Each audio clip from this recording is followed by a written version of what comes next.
So our first speaker is Peter Dawkins. As many of you will know, Peter is a founder and elder of the Gatekeeper Trust. He's a visionary geomancer who's for many years been very active in the land, working in harmony with nature spirits, landscape angels and other beings. And it's this sensitive collaboration between humanity and nature spirits that is at the heart of the work that Gatekeeper Trust does, and which is so vital for the good of mankind and nature. So with his wife Sarah, Peter runs the Zoants Academy and the Francis Bacon Research Trust. And this morning Peter is going to introduce us to the theme of the weekend, which is creating pathways of light through pilgrimage. Please welcome Peter Dawkins.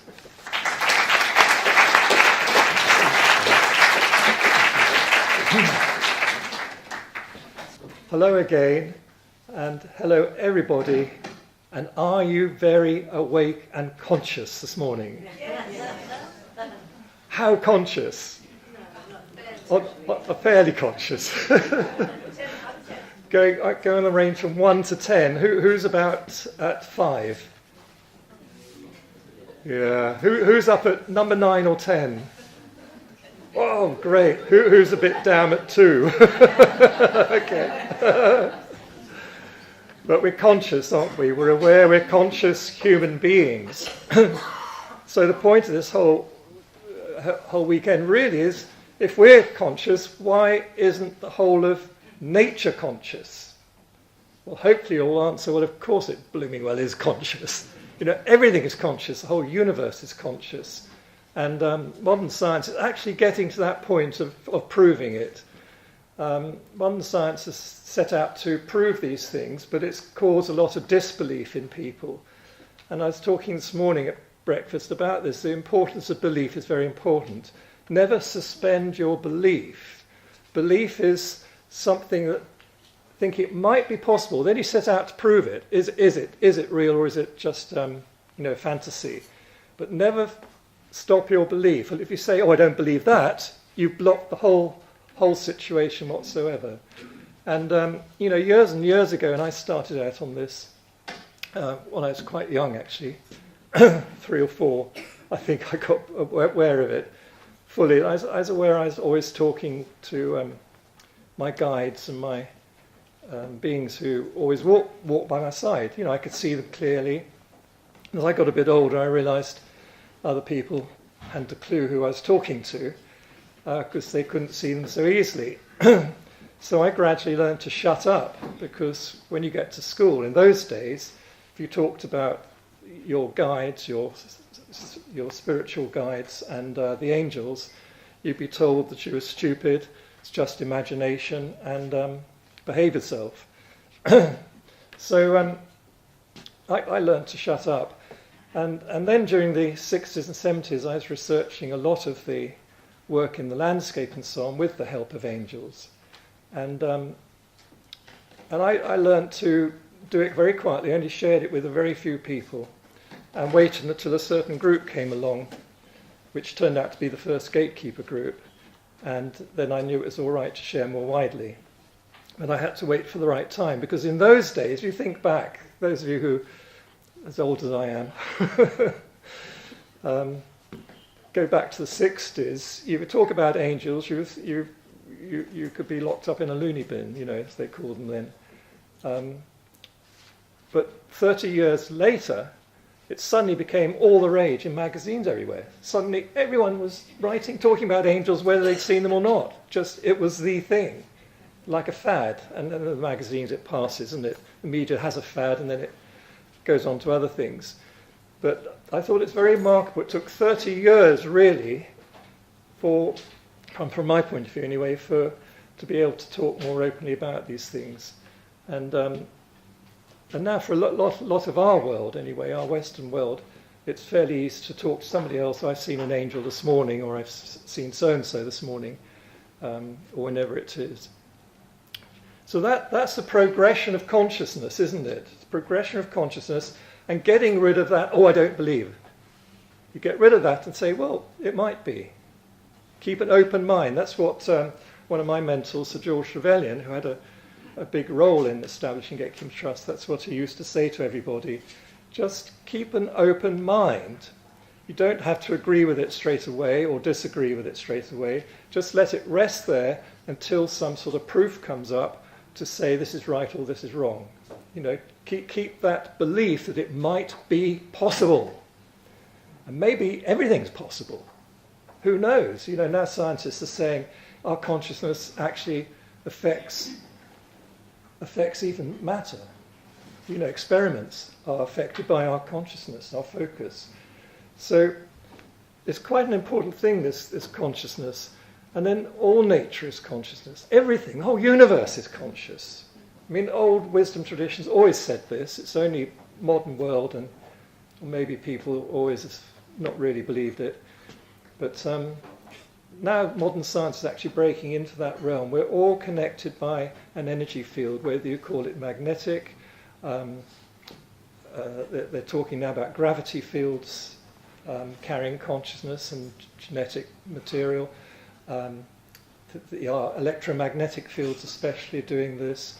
And there are other fields beyond that. The highest field we call, of course, is light. The highest field of consciousness is light. But that's not just physical light, it's something far beyond that. Going up into other realms, the realm of the mind. So in fact it brings you back to the ancient wisdom teaching, which I certainly believe in, that everything is created out of mind, out of the intelligence, or holy intelligence as it's called. Everything is created out of that, out of love, the initial creation out of love. But love allows others, if you like, to love in their own ways, to experiment and so on like that. So we get this whole variety of manifestations in life, in nature. This allowing. Love doesn't say you've got to do it this way. Love allows and supports and helps things to go in the best way possible. Well, as I said, I've always worked with angels. They've been my teachers. Also human beings, spiritual guides who I could recognise as human souls, come as teachers. I have those as well all my life. But there was a time when I was precipitated out into the landscape. It's one of those inner calls, got to go out this morning, look at the land, and suddenly for the first time I saw angels that were landscape angels rather than healing angels or something like that I've been used to.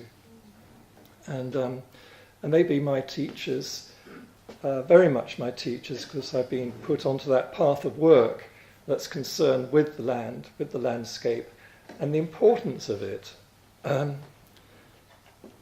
When you think, wherever we go, we are an energy field. And whether it's a good or bad energy field depends on our consciousness. And that consciousness depends on our desires, our thoughts, and our behavior.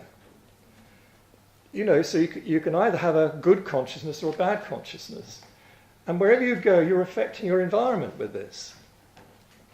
We're all affecting each other in this room. Well, think when you go out in nature, you're doing exactly the same thing with nature. Nature's affecting you. All forms of nature affecting us wherever we are. And it's quite a science to understand this. I trained and practiced as an architect for many years. I thought I was going to be an architect all my life.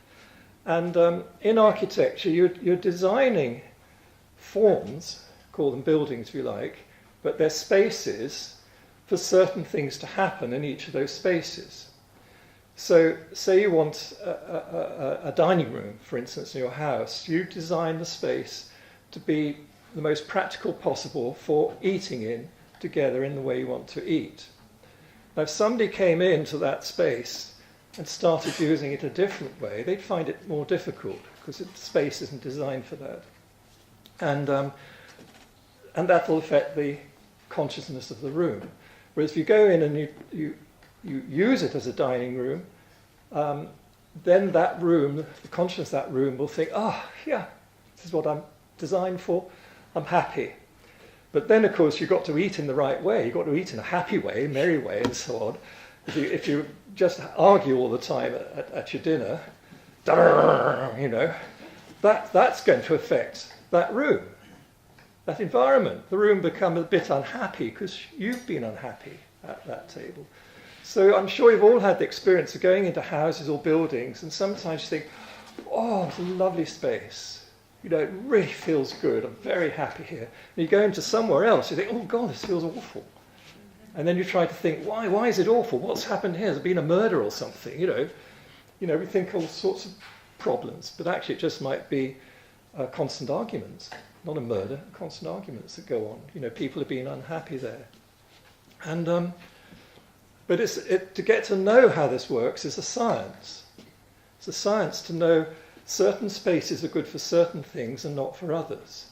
And every space needs to be recognized, encouraged, and made happy in the way it's meant to be. And so you can think of every room of a house or building in that way. You can also think of the environment that way. The environment has masses of different spaces or rooms. In architecture, we call them activity areas. You design activity areas. Nowadays, well, I like to call them chakras, because the chakras in our body are simply different activity spaces in our body, which are designed in a certain way. There's a certain sequence in which they work. Just like in a house, you go in a certain sequence of activity, from making your food in the kitchen, eating the dining area, sitting down afterwards and chatting together in the living room, going to sleep in your bedroom, and so on like that. It's a sequence of activities. You don't mix them up, otherwise you get problems. Same thing in our body. Same thing in the landscape. The landscape has these sequence of spaces. And that's what I've been looking at for years and years and years now, and trying to encourage others to do the same, which they are, of course. And they have been doing that, in fact, for millennia. It is an ancient science. It was taught and trained people in the mystery schools, but usually kept secret from the general public. That's only because the general public didn't want to know. They weren't interested. You've got to wake up. You've got to be conscious that these things are so, and you want to learn about it. And then suddenly it's not secret anymore. You find the knowledge is there, and people want to share it, you know. But most secrets of that sort are because we make it secret because we don't want to know. We're not interested. But, you know, this sort of wisdom, this knowledge is there for anybody to know if they want to. It's only a secret because we don't want to know, or people don't want to know. Hopefully you're all here because you do want to know, and know a lot about these things already, which is great. So I've developed a sort of a motto, if you like, one of several, which are derived from experience but also the wisdom traditions, that we have to learn to do the right thing in the right place at the right time and with the right orientation. Could you say that again, please? We have to learn to do the right thing in the right place at the right time and with the right orientation. Now you're facing me, I'm facing you. If I turn around like this, it looks a bit different. How does it work now? well, usually it doesn't work very well, but it did work once. I've shared this before, but I was amazed once when I first met Mark Rylance, the actor, and he was playing Hamlet on stage at the RSC in Stratford. And there's one point where they got the famous soliloquy that Hamlet speaks. He came down onto stage with these dirty pajamas, sat down with his back to the audience, and spoke in a very, very quiet voice for about 5 minutes. You could hear every word because you wanted to hear. You wanted to hear. And you could hear a pin drop. If somebody dropped a pin, you could have heard a pin drop in the whole auditorium. It was fantastic. It was mesmerizing. But that was a gift, and he designed that specially so that orientation would work for what he wanted to do for that particular soliloquy. But it wouldn't work with other things. So usually when we speak to each other, we need to face each other. That's usual, and then we get each other's attention. We can see each other, we can hear, and we can see.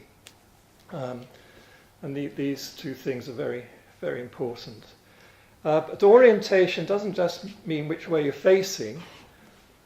To have the right orientation can also mean to have the right motive or intention. So that's a deeper meaning, to have the right motive or intention, the right design in your mind for it, the right design.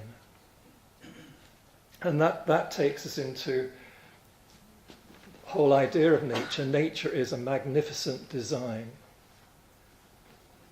And that design is also an intention. So you can think of a design as, the outer form, but in that form there is an intention, a purpose. And to me this is what, in the divine sense, the perfect sense or ideal sense, this is what our Western tradition calls the angel. And angel is from the word ang-el, which basically means thought of God. El is God, ang is thought. Ang-el, thought of God, which is of course why they're also called intelligences. The great intelligences of nature, of life itself, are the angels.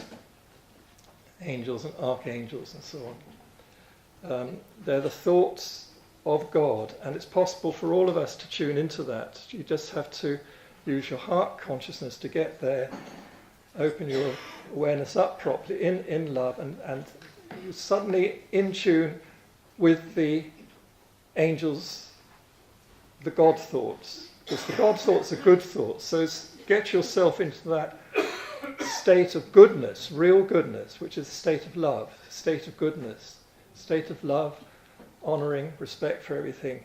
And suddenly you go into that consciousness of goodness, and then you're with the thoughts of God, which are the angels. And it's not difficult for anyone to do that, because everyone's got fundamental ability to be good. It's a choice. We've all got that ability to be good. And that's what we need to encourage in each of ourselves, each other, and throughout the world, to encourage each of us to be good in that sense of loving, caring, kind, honouring and honourable, if you see what I mean. Well,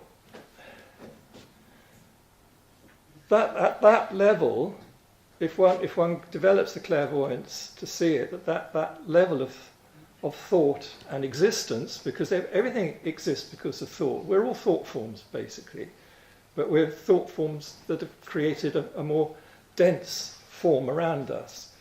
But underneath this dense form, there is a finer form, or several finer forms, which are different levels of thought, going up to the highest levels, which are those we would call levels of light. And sometimes it's been possible nowadays to even photograph some of these finer levels of the form as it goes on. So when we're talking about creating light and creating a planet of light, we're talking about doing the right thing in such a way that it actually helps raise the densest forms up more and more towards what we would call the perfect form or light form. And this is possible. This goes on all the time, every time we do acts of love. Acting in love is what does this deed. Anyway, I thought I'd go share. I've been asked to share a few things with you, what I've been involved in and so on. And I thought I'd start just giving you an idea of some of the landscape angels that have taught me over the years, but specific ones I've seen on the sacred island of Iona, because I love Iona. Who's been to Iona? Oh, great, a lot of you. And who hasn't been, but who's heard of Iona? Okay, good. Well, Sarah and I love Iona. We can't keep us away. We keep getting drawn to it. I have, a few years ago, said, I don't want to come back again, and then I do go back, and so it carries on. But one of the first complete landscape temples I ever saw with the angels helping me was on Iona. we first went there on our wedding, on our honeymoon. It wasn't then that I saw the angels, it was the next visit, and it started to unfold itself. So it became a wonderful teaching temple as well, landscape temple to teach in, because it's only 4 miles long and 1 mile wide. You know, it's easy to walk through it and to really experience the different areas, the chakras or activity areas, with each one with its angel. So I thought I'd start off with this, showing you some pictures. I sketched these angels and handed over to an artist friend of ours, Michelle Beaufoy, who's a lovely New Zealander, and she did her best to make them into pictures that can project. Let's try. So that's Iona from the air, and that's looking from the south towards the north. And that's a map of it, and that's one of the chakra systems. There are 2 main chakra systems. That's the one from south to north, which is the most complete, which is very, when you're there, it becomes very, very clear. Usually people who come with us on the island see it very clearly themselves, with a bit of help to start with. But that's at the St. Columba's Bay, the root chakra. That's the angel in the form that I see it. We don't necessarily see angels all the same way, but these are the way that angels have been showing themselves to me, because they're always flowing light, and yet it can look, when you paint it, looks static, but it's actually light. There's energy and movement all the time. The colours can change slightly, depending what the angel's doing or functioning as. And there is always a geometry behind them. And geometry, of course, is a language. Geometry is very important. Geometry, like number, lies behind everything in nature, in manifestation. And you change your geometry and you change your consciousness. Simple as that. So certain geometric shapes produce certain types of consciousness. So the angels help to teach me, or are teaching me, through their geometry as to what aspect of intelligence they are representing. I'm still learning. But they also speak to me, thank goodness. I couldn't do it just through geometry otherwise. That's the root chakra one. That's the sacral chakra one.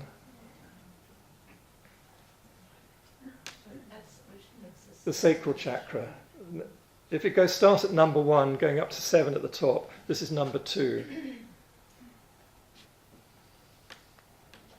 This is the solar plexus chakra. Oh, sorry, could you just go back to the previous one? Didn't quite get it. Thank you.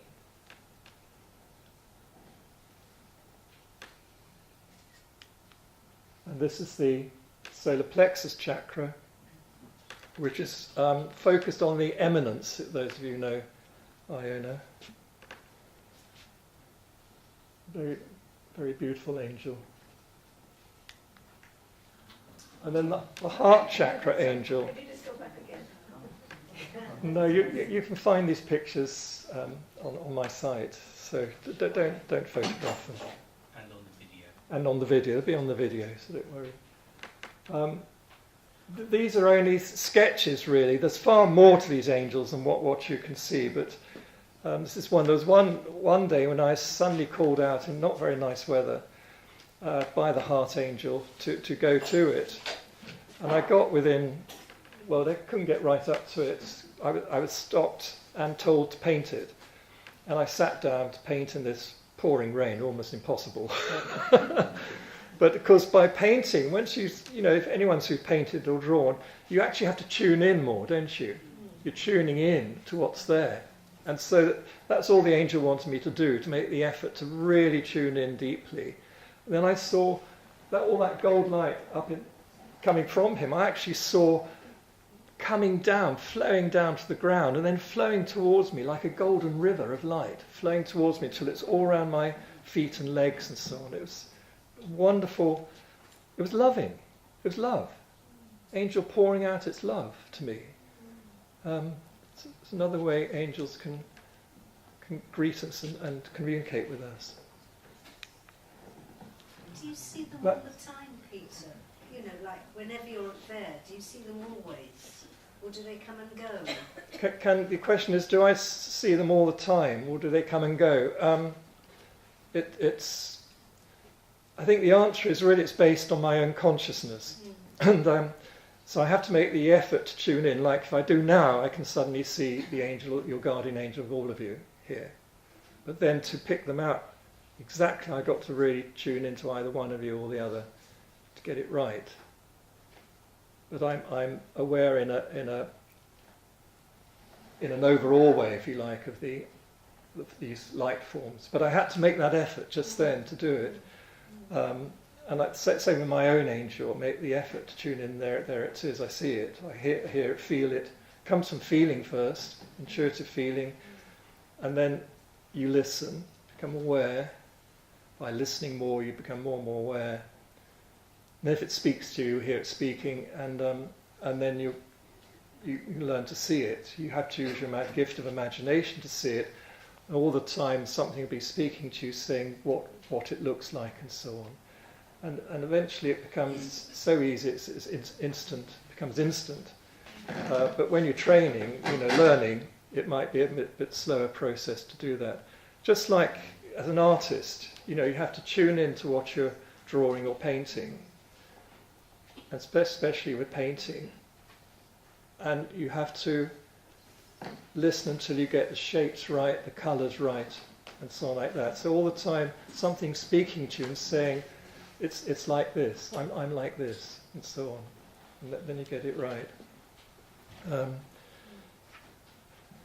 But occasionally when I'm not tuning in, and an angel will touch me on the shoulder, say, look, it's this important, you've got to look at me now. So that happens too. That's the throat chakra. That's on Signal Hill. Very, very important place on Iona.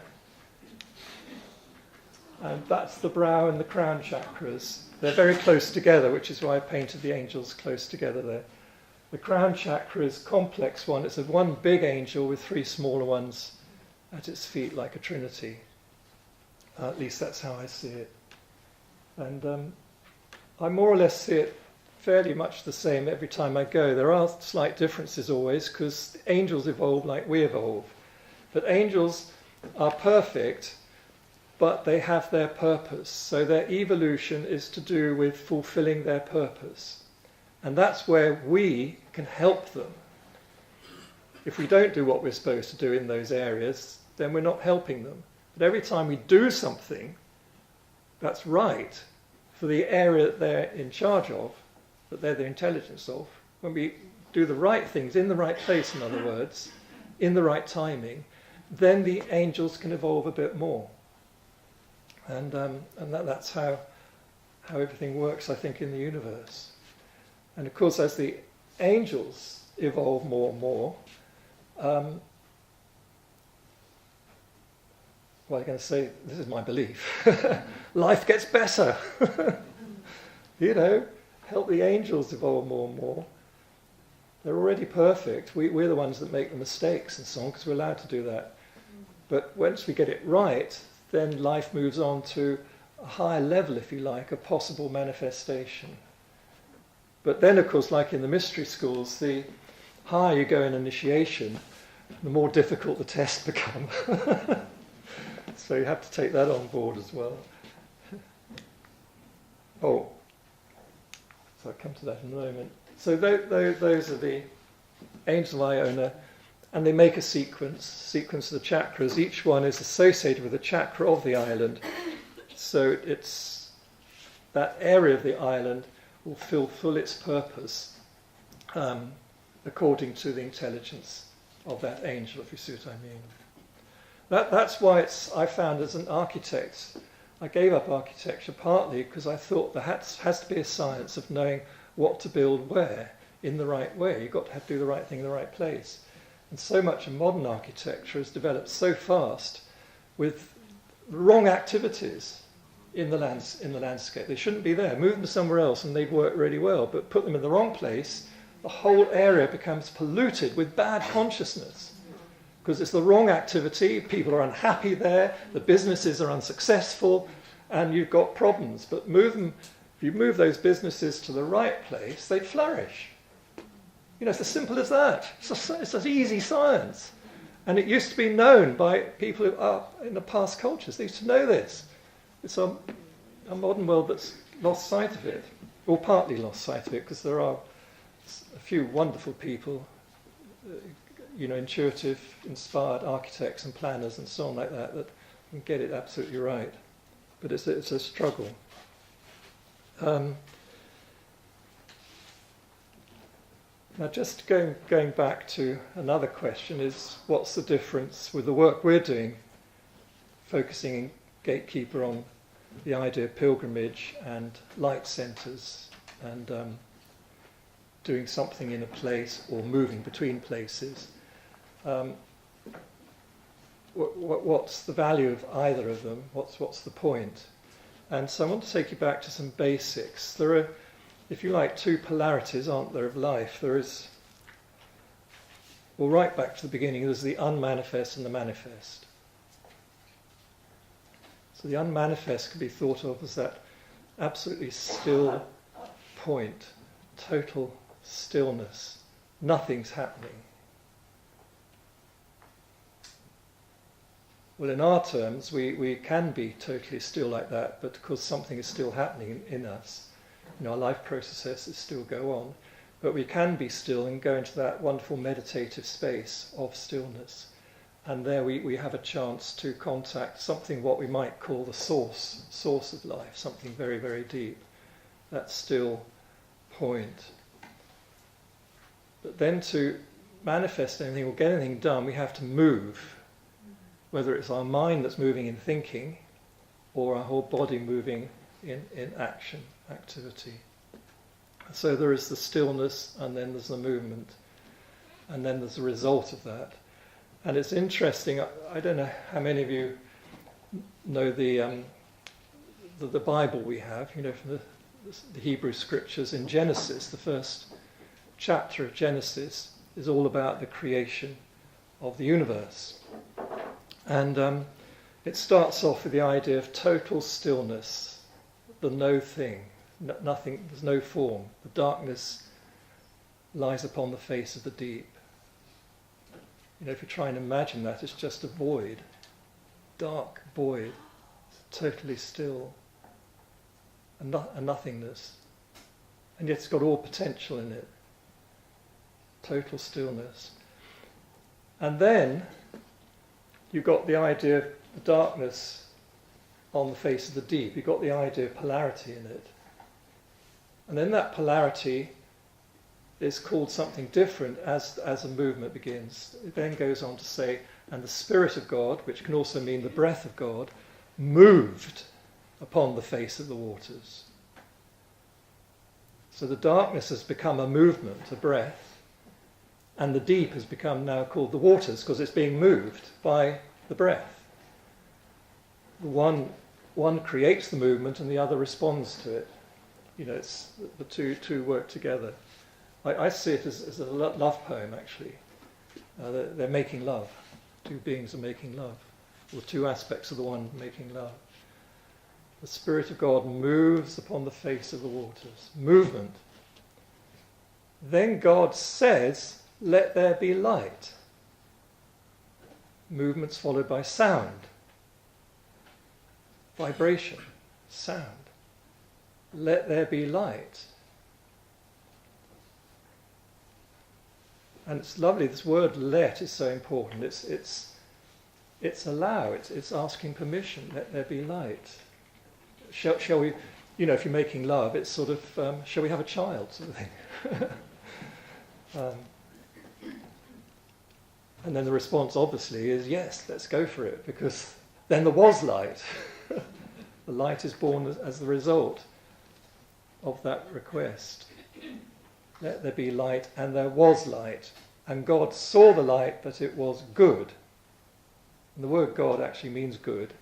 The nature of God is goodness, as many traditions would tell you, which is love. So there is the stillness, then comes movement, then comes sound. That creates light, which can be seen, understood, and known. So light is the final manifestation of it, and it's seen and known. So this is a movement in love to produce light, basically as a work of art.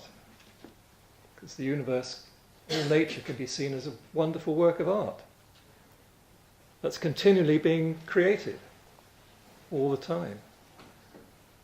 Ongoing work of art, kinetic work of art. And light, we call light as its perfection. Another way tradition has called this is beauty. This perfect perfection of light, so this manifests, your work of art is also known as beauty. As one of our poets said, beauty is truth, truth is beauty, that's all you need to know. So it's another word for it. So that movement, that sound, produces light. That sound is the wisdom of love, produces a manifestation of love, which is beauty or truth. One of the basic geometric symbols of this, which has been used down the ages, is the circle with a centre and a circumference and a radius. So if you want to make a circle, you've got to make a centre, create a radius, and then a circumference going around it. These three things, the centre, the radiation or radius, and the circumference. And then you have got the symbol of light, the sun, symbol of the sun, symbol of light. And to emphasize the radiation aspect, it's usually simplified as the cross in the circle. That's the ancient symbol of light and the whole fellowship of light, the fellowship of love, community of souls and saints and so on like that. The circle with the centre, radius and circumference. Interestingly, such a circle is also known as the wheel of life, which in Sanskrit is chakra, and in Greek terms it's zodiac. So wheel of life is a zodiac and a chakra. And that's the fundamental symbol of light, of perfection. Now, can you see where I'm going with this? You know? The most intimate ways we can get together, for instance, isn't it, say over a meal, is on a round table. Or sit in a circle. If you sit differently, like our parliament does, in two lines, you set up battles. But sit in a circle and suddenly you're sharing, you're all equal, you're sharing things together. And usually has to have a chairperson, but it's something else happens in that circle, that friendship. And dancing, most dancing, like circle dancing, are done in a circle. Panurhythm is done in a circle. And then that circle can have different geometries within it, placed within it for certain purposes.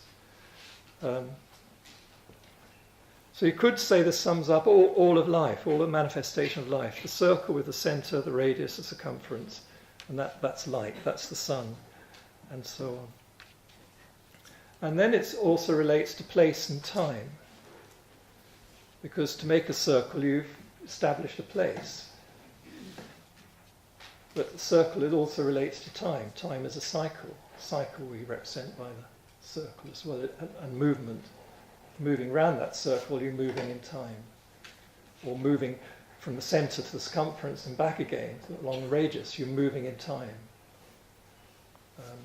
Takes time. So place and time are like two aspects of the same thing, two sides of the same coin. So one could say everything has a place and moves in time. We all have a place and we're moving in time. Place and time, stillness and movement. You can also relate it to the original beginning of everything. So when we go on to think about these things, you can have a light centre where in a place, staying there, doing something lovely, work of art there of some form, or we can go on pilgrimage from one place to another place, moving like the radius of a circle from the centre towards the circumference, or to a place on that circumference. And you're a pilgrim. Each type of activity has its own purpose, to be in the centre or to be moving from the centre outwards or from outwards to the centre. You see what I mean? There's a reason for both of those, and both are needed to make life work well. We're all the time actually doing this, whether we know it or not. And when we do this well, we produce a work of art, and that work of art in ourselves is our light body. We are creating our light body all the time. We do something well, as a work of art, artistically, do it beautifully. Comes from love, and then you learn out of that love to do something well that is useful and good, basically good. And every time you've done that, an act of love, that's beautiful and good, then it actually transforms part of our lower self, and sometimes even our physical body, into something much finer that's moving towards light. You might see it as light, but there are different levels of light, if you see what I mean. And our basic life process is, if you like, impulse, desire, thought, action. You're not thinking much about it, you just do it, you know. But once you dedicate yourself, I want to do something better, I want to do something good, I want to be loving, and so on. Then suddenly you're on what's called the path of initiation, and your desires become good desires, loving desires. Your desire is your will. You know, what we want is what we will. And so a good desire is goodwill, basically, simple. And that good is God. God will. Make your will the will of God. That's goodwill. So as soon as you start with that goodwill, then you start having good thoughts, and that can then lead to the good actions. And that's initiation. You're entering into the mystery, as they called it. And that's what then starts to produce or create this light body in ourselves, like our child. It's like our lower self is the mother, and we're producing this child that's the child of love. Well, I've lucky enough to be able to see some of these things, and that's fundamentally what is roughly called the lower dense etheric body or electromagnetic body with its aura. So the whole physical form has a magnetic form, and then it has this radiation from it, which is called the aura. And that's where the chakras start to appear properly, in that dense etheric form. And when we're healthy, it looks like a very beautiful blue light. Tiny strands, like hairs of blue light coming out of the body. And very bright, electric blue, really. And if we get unhealthy, then the blue starts to go towards brown if you're really ill, and the radiation kind of sags. The sagging effect. And so that's at that level. But then at the what we call the psyche level, the psychic aura really has an egg shape around it. So we, if you like, we live in an egg. Our psyche, our lower self, personality lives in an egg. And of course the whole thing about an egg is we have to be incubated and then we hatch. One day we'll hatch out of it, and that's the moment of initiation. This is the psychic body every human being has, but the colours may not always be like this. This is a sequence of pretty perfect colours. So this being I've shown in this picture is an ideal, really. And these colours are always in movement. The auric field is always in movement. The psyche changes as we have different emotions and different thoughts and so on. But then once we start going on the path of initiation, we begin to create our light body, and it begins with the flame of our heart really being increased from a tiny, tiny little dot of light, it can become a real living flame. We set ourselves on fire with love, and then this flame, as we do more and more acts of love, will develop higher and higher and higher until it comes right around our head, like that. And every flame has a sun of light in it, isn't it? So you've got a tiny, tiny sun there, but when it's around your head, you've got a big radiant sun shining through your face, and that produces what's called the corona effect. And also in that moment you've reached a certain point of illumination. Your thoughts are illumined thoughts, illumined by the love of your heart.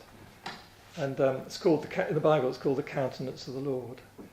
But at the same time you're doing this, you've also activated your central earth energy, called in the East the Kundalini. It comes straight up the spine and circles around like a great fountain. It's called a fountain of life. So you're producing what could be called angel wings. And this is your celestial body. And all the chakras by now are really shining and rotating well, very fast and shining.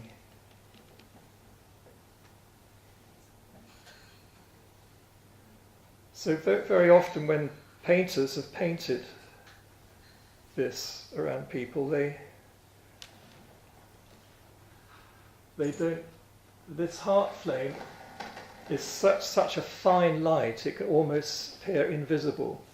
So often painters don't paint the heart flame at all. They just shape the wings as if they're coming around the head, around like that. You know, if you've seen lots of artists' paintings like that, doing the aura. But it is the result of this flow of fountain of light, which this very, very clear light of love is so fine, it's like punching a hole in your circulating energy of the fountain of light. That's the celestial body, and as it grows, we grow from childhood of this into full adulthood, and then we become what might be called the adept, not just the initiate, but the adept. And this can grow more and more and more. It'll probably take many, many lifetimes to develop a really great one like this. But then at a certain point, the heart itself, the heart chakra, increases and increases and increases until we become what in the Bible is all heart. So Jesus, for instance, described as being all heart. What does that mean? Well, one of the things I've seen, what it means, is that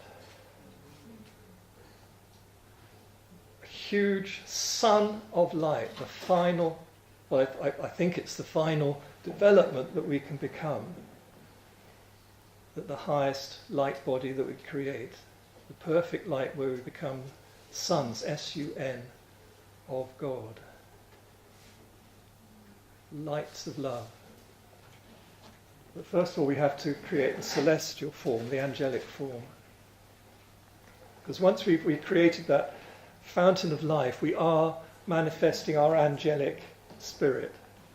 We have become like angels, become angelic. But then this is the step that's even beyond that. And I've been aware of some beings like that on this earth, and have, if you like, seen them. And those auras can stretch for, I don't know, hundreds of miles, you know. It's big. I've seen them out in the universe, and then they're just millions of miles big. It's difficult to talk about. It's so awe-inspiring. But you can either believe me or not, but I hope you keep an open mind. This is my experience. This is something absolutely wonderful about life. It's something we can all become ourselves, and we can help the whole of nature become this wonderful, this beautiful. That's the point. And this is the secret behind helping the planet become a form of light. It doesn't necessarily mean a physical light. We're talking about a celestial and Christ light that's being created. the more spiritual planets which do exist.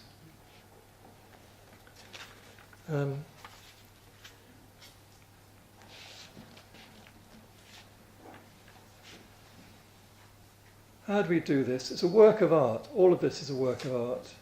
So there is the life process. If we do this life process well in an initiatory way, we become artists of our own light bodies, our own light forms. At the same time, our consciousness affects everything around us, everyone, and all the forms of nature. So as we get better ourselves and are more artistic ourselves in our endeavours, then it's helping all our environment and everything in it to also do the same. It's making that space, that place, more lovely, more beautiful, more happy to be in, more exciting and inspiring to be in. You know, we can all do that. We make beautiful homes in our own home, so that people love to come and visit you. You can go to somebody else's space and just be lovely there to them. And when you've left, your host and hostess will say, "Oh, doesn't it all feel better now?" You know, we can go around blessing this, and we can do the same in the landscape. We can and I've seen now groups of us where we've done either light centre work or pilgrimage work in the landscape, which has not been good. The environment may not have been very happy at the time we started, which is why we did it there. And suddenly, like magic, come back a year or two later, suddenly find people got inspired by whatever you left there, got inspired by it, and they're suddenly doing the right things there. They're happy, they've cleaned up everything, and everything's that much better. And I've seen it so many times now, I know it works. You know, it started as just a belief, so it had to be proved. To my mind, it's proven. And it really, really works. Because we've all got to try it ourselves, do it ourselves, and just watch and see, observe, watch the result of it and what happens. And of course, just with happy families, we've got a lot of stuff now about disturbed children and happy children and so on. Do you come from a happy family or a disturbed family? Something like that. A whole science being developed about that. Well, that's the key to it, isn't it? Happy family needs a happy space, happy environment, and then the children can be happy and develop well, and they'll live adult lives which are happy and spread that happiness elsewhere. I mean, of course, there are always exceptions, but they're very few. Basically, happy people usually come from happy childhoods, so they've had a happy upbringing and so on like that. And the problems can be inherited in that sense. You know, what does the Bible say? The sins of the father visited unto the 7th generation. They don't mention the mother or anything. Sins of the father. That's an interesting thought. But most mothers, don't they? Most mothers love their children. It's absolutely fundamental to their whole being.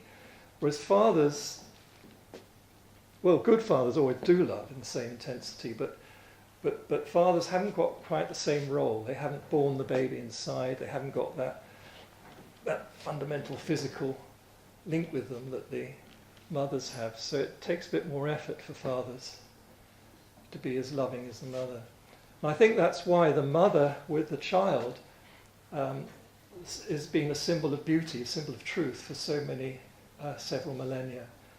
Sometimes she's called Venus. Venus, this child, she has 2 children, Harmonia, which is harmony, and Cupid, which is love made manifest.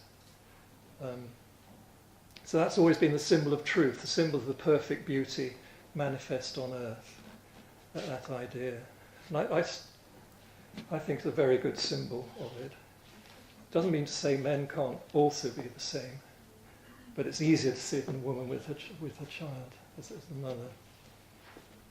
But we can do it with anything we do. We can all be parents of our own child within us, parents of the work we do. You know, make that a child of light, whatever work we do, make it a work of art.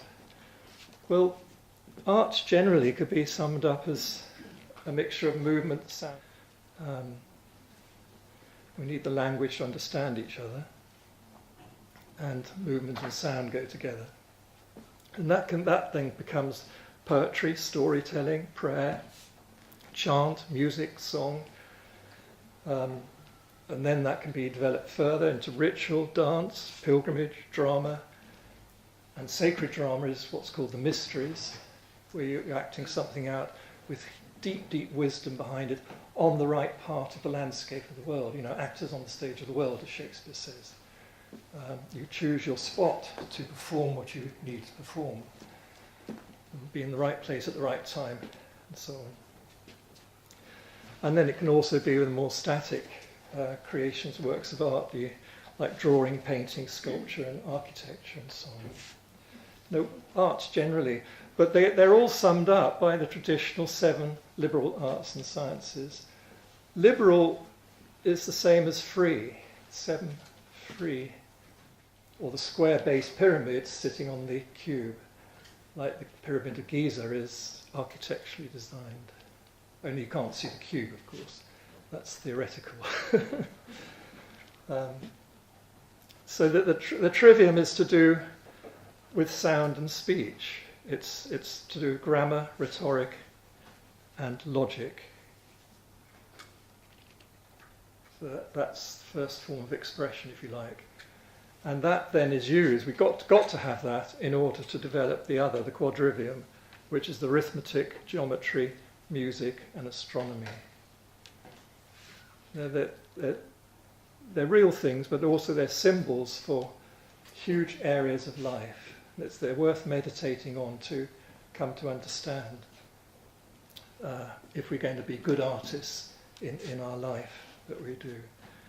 So they each stand for moral things, if you like Freemasonry uses them to illustrate moral attributes that we have to develop, and also skills that we need to develop, and so on like that. And certain key knowledges that we need to have. So the astronomy is important. That's not astrology, it's astronomy, a knowledge of the stars and how the patterns that we see in the stars, which we project onto them actually, but those patterns are also in the ground, in the land. So that's why zodiac, with the 12 signs and so on, can appear on the ground, because it's part of nature. They are inherent in nature, and we recognise them and so on. What we see in the sky, we project it up there to remind us of what's actually here down that we're living in. And each part of that circle has a different activity purpose to it, a different angel, if you like, which is what the different constellations are representing. The different angel that has a different purpose. So as you move from one area to another, your purpose should change. And so it's getting to know how this works that's important. And as we move through time, the purpose of one age is different to the purpose of the next age, and so on like that. And if we get in tune with these different purposes, then we're able to do better and be happier. But if we try to say, no, I don't want to be like that, I want to be different, then we get a few problems coming up. Well, I'm going to finish by showing you very quickly some examples of the present work I'm engaged in. I mean, these are really long-term works, but they're all coming together in one go at the moment. And this is work with the landscape. The British Isles, there's 3 lands really.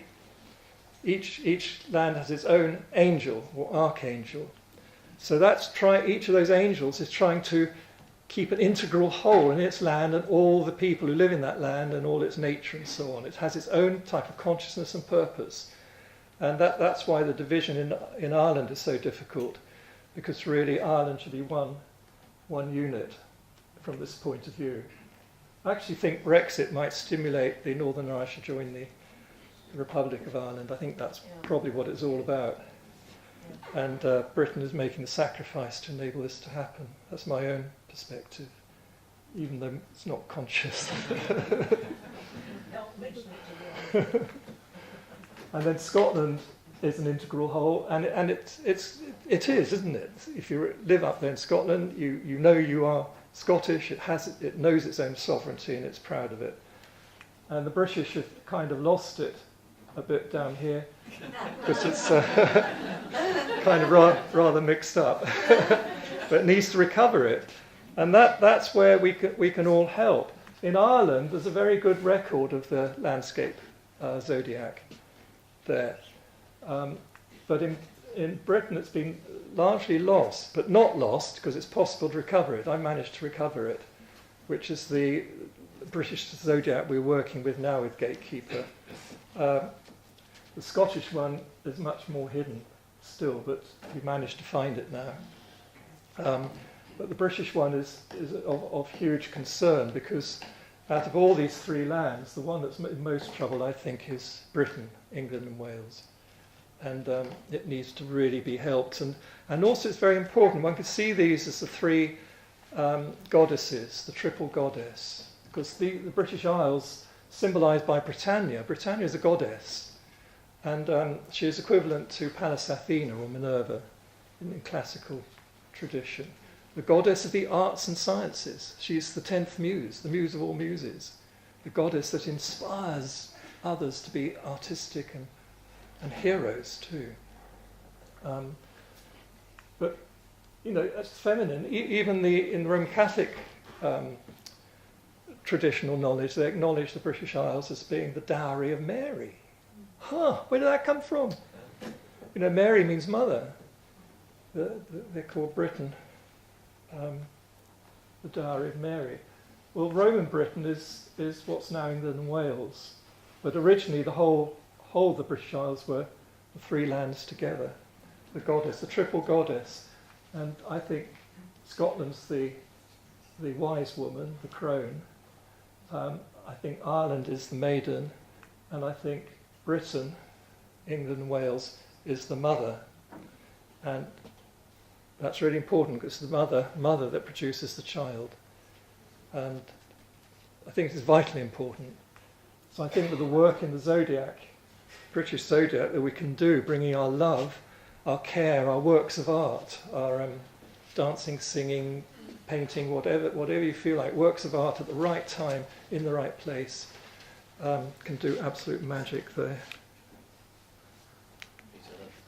We're pretty well on time. Oh, we're on time, okay. Well, here's the zodiac. I'd better finish with that then.